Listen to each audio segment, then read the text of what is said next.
మళ్ళీ మన తల్లిదండ్రులకు అప్పచెప్పిన ఘనత కూడా ఈ దేశానికి దక్కింది, గుర్తుపెట్టుకోండి. వేరే దేశాల పిల్లలు కూడా అప్పచెప్పిన ఘనత కూడా మనకే ఉంది. అందువల్ల ఇవన్నీ ఒక ఎత్తు. కానీ మీ అందరికీ యాద్ చేస్తున్నాను, నీ ఇంట్లో ఒకనాడు సెల్ ఫోన్ ఉంటే మేడ్ ఇన్ చైనా, నీ ఇంట్లో టీవీ ఉంటే మేడ్ ఇన్ జపాన్. ఇవాళ ఉన్నాయా?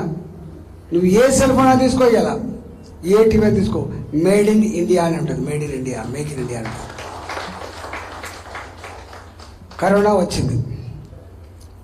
వచ్చింది, ఇటు పక్క రోడ్డు ఉంటుంది, కొంపల్ రోడ్డు. ఎన్ని లక్షల మంది పోతుండే నడుచుకుంటా. మనకే దుఃఖం వస్తుండే. ఏమని పోతుండే వాళ్ళు గుజరాత్ వాళ్ళైనా, యూపీ వాళ్ళైనా, బీహార్ వాళ్ళైనా ఈ కరోనాలో పుసుకుని చచ్చిపోతే, కుక్క సావద్దని చచ్చిపోతే నా ఊళ్ళో చచ్చిపోతే నా ఊళ్ళ మధ్యలో చచ్చిపోవాలని చెప్పి వేల కిలోమీటర్లు ప్రయాణం చేసింది. నీళ్ళు ఇచ్చినాం, బోబెట్టినాం, ఆదుకున్నాం. అలాంటి కరోనా సమయంలో ఇవాళ మోడీ గారు ఈ వేదన దూరం కావాలి అని చెప్పి మన హైదరాబాద్లో వ్యాక్సిన్ తయారు చేయించి, అతి తక్కువ కాలంలో వ్యాక్సిన్ తయారు చేయించి 2 డోసులు 3 డోసులు అందించి మనల్ని కాపాడమే కాదు, ప్రపంచంలో ఉన్న అనేక దేశాల ప్రజలకు వ్యాక్సిన్ అందించిన ఘనత కూడా భారత్కే దక్కింది. ఆనాడు ఇళ్లలో పనిచేస్తున్న కూడా ఇళ్ళలో రానియలే, బట్టలు ఉతికే వాళ్ళని రానియలే, కటింగ్ చేసుకోవడం భయపడ్డారు, ఉపాధి పోయింది, అన్నమో రామచంద్రానికి పరిస్థితి వచ్చింది, బిక్కుబిక్కుమని బతికే పరిస్థితి వచ్చింది. కనీసం అన్నమైనా పెట్టి కాపాలని చెప్పి ఆనాడు ప్రతి మనిషికి 5 కిలోల చొప్పున బియ్యం ఇచ్చి, ఇవాళ కూడా ఇవ్వడం కాకుండా 2028 వరకు కూడా ఆకలితో అలమటిస్తుందని చెప్పి బియ్యాన్ని అందించిన ఘనత కూడా మోడీ గారికి దక్కింది. ఇవాళ వస్తున్న బియ్యం వాళ్ళు ఇచ్చినే కాదు, ఇలా మీకు ఇంపాక్ట్ కాదు. కానీ అన్నిటికంటే ముఖ్యంగా ఆయన ఎక్కడ పుట్టిన బిడ్డ? పేదింటి బిడ్డ ఆయన మోడీ గారు. రైల్వే ప్లాట్ఫామ్లలో ఛాయ్ కప్పులు అందించిన బిడ్డ ఆయన. మీరు ఎప్పుడైనా పోయి చూడండి రైల్వే స్టేషన్లలో, ఇవాళ మలమూత్రాల వాసన లేదు, ఎలుకలు లేవు, పందికొక్కులు లేవు, ఈగలు లేవు, దోమలు లేవు. ఎయిర్పోర్ట్ ఎట్లుంటుందో అట్లా ఉన్నది. మీరు రైల్వే స్టేషన్ చూడండి. మీరు ఎప్పుడైనా పోయి ఇవాళ మార్పులు 600 కోట్లతోటి సికింద్రాబాద్ రైల్వే స్టేషన్, 400 కోట్లతోటి కాచిగూడ రైల్వే స్టేషన్, 350 కోట్లతో రాంపల్లి రైల్వే స్టేషన్ సుందరంగా తీర్చిదిద్దబడుతుంది. అంతేకాదు, గ్రామీణ ప్రాంతాల్లో చాలామంది ఇక్కడ వలస వచ్చిన వాళ్ళు ఉంటారు గ్రామాల నుంచి. గ్రామీణ ప్రాంతాల్లో ప్రతి ఊరికి కంచె అంటుండేది, ప్రతి ఊరికి ఒక కంచె ఉండేది. సాటు చెట్లు, మంచిగా పశువుల మేత ఉన్నాయా? ఎలా కంచెలు ఉన్నాయా? రోడ్ల పక్క పండి కూడా మంచి చెట్టుతోటి మంచిగా సాటు ఉండేది. ఇవాళ లేవు, బాయిగడ్డలు లేవు, గుట్టలు లేవు, ఏవి లేవు. మహిళలు బయలుభూమికి పోవాలంటే చెంబులు పట్టుకొని బయటికి పోయే పరిస్థితి. 3 గంటలకు 4 గంటలు లేచిపోయే పరిస్థితి. ఇవాళ నేను పేదింటి బిడ్డను, నా పేద దేశ ఆడబిడ్డలు బయలుభూమి పోవాలంటే కూడా హింసపడే పరిస్థితి రావద్దని చెప్పి స్వచ్ఛ భారత్ కింద 12 కోట్ల ఇళ్లల్లో, గుడిసెలలో టాయిలెట్ కట్టించి మహిళల ఆత్మగౌరవం కాపాడే బిడ్డ కూడా మోడీ గారి. ఇలా చెప్పుడే పోతే చాలా ఉన్నాయి. నేను ఒకటే మీకు విజ్ఞప్తి చేస్తున్నా, ఎక్కడ చూసినా अभी जो नॉर्थ इंडिया से आया है, जो गुजरात भी हो, वो बिहार भी हो, वो यूपी वाले भी हो, जो भी हो, आज हैदराबाद में क्या स्थिति है आप देख रहा है. मैं एक ही रिक्वेस्ट कर रहा हूँ, अब की बार 10 साल के बाद आज मोदी जी ने जो रिक्वेस्ट कर रहा है, इस बार 400 पार. इसीलिए वो 400 पार में मलकागिरी एक रहना है. मोदी जी ने पहले शुरुआत में तेलंगाना में इलेक्शन प्रचार के अंदर मलकागिरी आया था. क्या प्रेम मिला तेलंगाना में, क्या आश्वासन मिला तेलंगाना में, हम जानता है.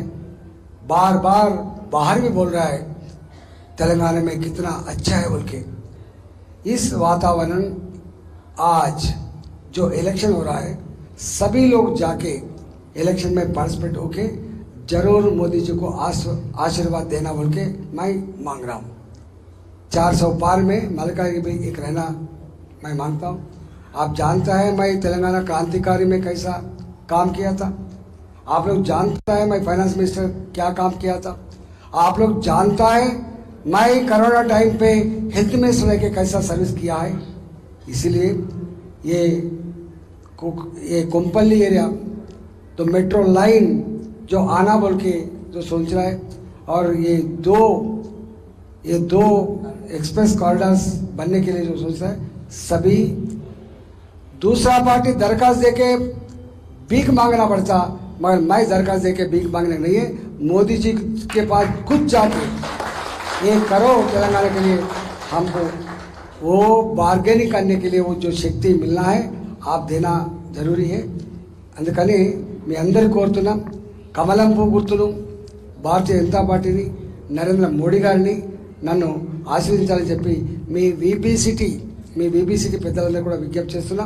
ఇవాళ వచ్చిన వాళ్ళు 200 మంది 300 మంది ఉండొచ్చు కాక, కానీ ఇక్కడ 1040 ఇళ్ళు ఉన్నాయని చెప్పారు. అందరూ కూడబలుకున్నట్టుగా ఈసారి 70% 80% పోలింగ్ అయ్యేటట్టుగా ఇక్కడే ఉండి మీరే కథానాయకులై మీరే ఎన్నికలని నడిపించాలని చెప్పి కోరుకుంటూ సెలవు తీసుకున్నా. నమస్కారం. జై తెలంగాణ. భారత్ మాతాకి జై. అందుకని మీ అందరు కోరుతున్నాం, కమలం పువ్వు గుర్తును భారతీయ జనతా పార్టీని నరేంద్ర మోడీ గారిని నన్ను ఆశీర్వదించాలని చెప్పి మీ బీబీసీ నమస్కారం. బీఆర్ఎస్ పార్టీ ఒకనాడు టీఆర్ఎస్ పార్టీ, మేమంతా అలానే ఉంటుంది. కానీ మాకే బాధ అనిపిస్తుంది, అధికారం పోగానే ఎట్లా ఒక్కొక్కరు వదిలిపెట్టిపోతున్నారో చూస్తూ ఉన్నాం. మనం రాష్ట్ర ప్రజల భవిష్యత్తు నిర్ణయించడం కోసం ఉన్నాం. మనం ఇక్కడ వ్యక్తులు ఎవరైనా దానికంటే కూడా ఈ రాష్ట్ర భవిష్యత్తు ముఖ్యం. కాబట్టి ఈ రాష్ట్రంలో ఇప్పుడు బీఆర్ఎస్ పార్టీ ఇక్కడ అధికారం లేదు. ఇక్కడ అధికారం ఉంటే ఇక్కడ ఎంపీలను గెలిపించుకుంటే ఏమైనా అక్కడ ఏమైనా డబ్బులు వస్తాయేమో అని చెప్పి ఏమైనా సపోర్ట్ దొరుకుతుందని చెప్పి భావించేది. కానీ ఇక్కడ లేదు. అక్కడ పోతే రూపాయి ప్రయోజనం కూడా లేదు.